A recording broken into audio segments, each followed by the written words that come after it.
What is the most important part of the order? While I will agree that the payout is one of the most important parts of the order, I like to argue that combining it with other information that we have available is much more important than solely the payout by itself. Riding through my city with that daddy bag. Thank you, Bentley. What up? It's your boy Bentley Koup, Doordash Diaries, T3D, the one-stop shop for tips, tricks, and strategies to help you dominate with Doordash. Not having a consistent approach will leave you with inconsistent results. If the way that you approach your dash right now leaves you frustrated, feeling like you are wasting time and ultimately not reaching your goal, then hopefully this video will help you. By the end of this video, you should feel more comfortable and confident with your order selection, and this in turn should allow you to reach your goals and reach your goals more consistently. Let's go. One of the most important parts of your order is going to be the total amount of time that it takes you to complete the order.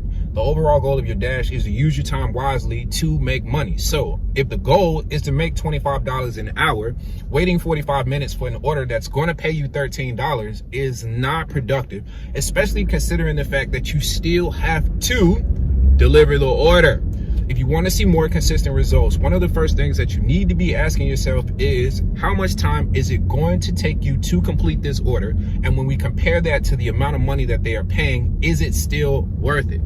At this point, really, the only thing that we really need to be worried about is the name of the restaurant, the parking at the restaurant, and the amount of time that it's going to take them to get the food from them to you. If the restaurant is slow, unorganized, or hard to get to, then you may want to consider twice before you actually accept the order.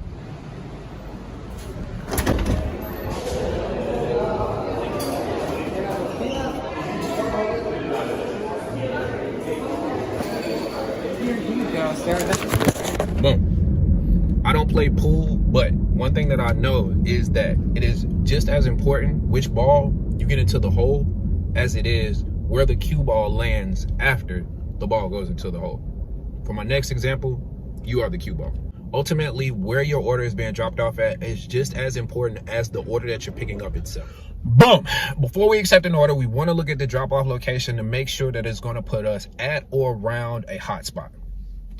While we're dashing, this is going to be the best way for us to maintain our good pace.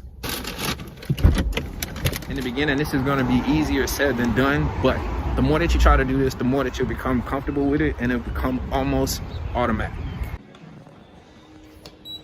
So what I need you to do is to learn the 5 hotspots and where they are in your zone, so that when you get an order and before you accept it, you can take a look at it to see if it's a situation where you're going to be required to drive back to a hotspot, or if you'll already be in the midst of one. So when you focus on the drop-off location, you put yourself in a situation where you can overall reduce your dead miles and your stress, and at the same time increase your income and reach your goals on a more consistent basis. Miles equals time, and the amount of time that it's going to take you to travel a mile is going to vary from market to market. Not only is it going to vary from market to market, but it's actually going to vary from day to day. Overland, Kansas at 8 a.m. on a Sunday is going to look completely different than Overland, Kansas Friday night at 5 p.m. As opposed to LA at those exact same times is going to look completely different in Overland, Kansas every time.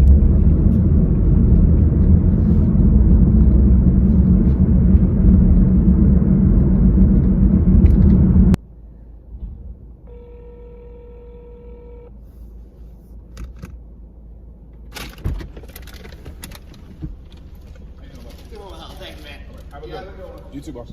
Before you accept an order, you need to ask yourself, how long is it going to take you to travel the miles listed under the current conditions of your dash? Things that you need to consider are going to be your route, construction, traffic, and any type of other special events that might slow you down in your area. Learning how long it's going to take you to travel a mile in your market will help you to assess how far you want to travel per order, and again, help you to create consistent earnings in your area. In the beginning of the video, I said that the payout wasn't like the most important, but it is definitely one of the important pieces of the puzzle. There are a couple of different things that you need to ask yourself before you actually accept the order. Is this payout going to push you closer to your goal? And if so, how much closer? is this payout higher than your per mile minimum? And does this payout have the potential to pay you more? I have an order minimum that is $6, and I try to do nothing less than about $1.15 or $1.20 per mile. While you're dashing, that is really hard to do in your head on the fly.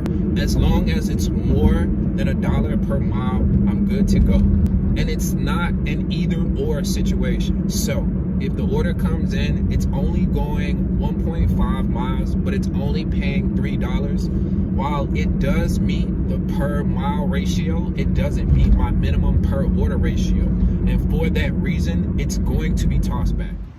This is my professional advice after 11,000 deliveries.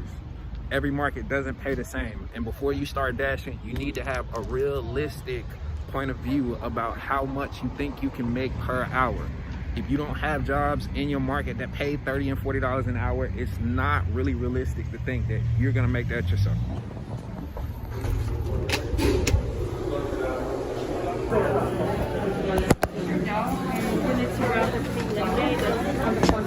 I've done over 11,000 deliveries in 10 to 15 different states and over 20 cities.